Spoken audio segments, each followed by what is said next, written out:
Nagatulong. Salamat sa Panginoon na maganda yung mga kapitan dito. Salamat sa mga natulungan yung mga tao. Sa binungi ni Doc na mga ngipin. Malaking bagay yung Doc. Libre na yung 400 sa akin. Sa mga gamot na pinamigay nyo, mga vitamins sa mga bata kasi maraming malnourished. Kaya lang po, yung nalulungkot ako kasi nag-contact na kami kay Ate LB ng pang-malaryang gamot kasi laganap dito yung malaria sa amin. Hindi na namin na-contact si Ate LB. Ay hindi naman talaga kami masyadong makakontak kasi may seminar din kami. Kaya sana pagbalik nyo, mayroon na yun. Tsaka sana hindi kayo magsawa kahit sa paulam namin kugita lang. Balik pa rin kugita.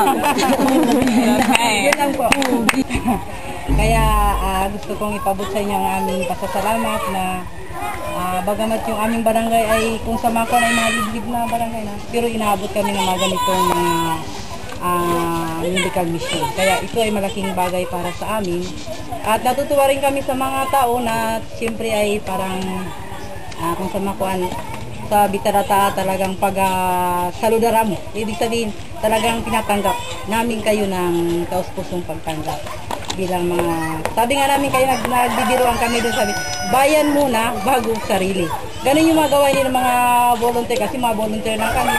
Ay may tinatanggap kami sa barangay pero hindi sa aming pang-araw-araw. Pero ito ay voluntary nga. Kaya nagpapasalamat kami sa iyo. Ganun din ipaabot mo lang, pinapaabot din namin kay Uncle Sam ang aming pasasalamat namin sa kanya kasi siya ang nag-ano sa amin dito diya. No, para sinani diya. At gano'n din kay Mr. and Mrs. Mendoza sa kanyang pamilya.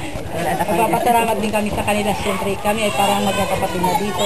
Gano'n din sa mga suporta ng mga barangay official, mga suporta nila sa atin, financial man at mga bagay-bagay na kakaunti ay malaking bagay na yan sa bawat isa. Kaya sana hindi kayo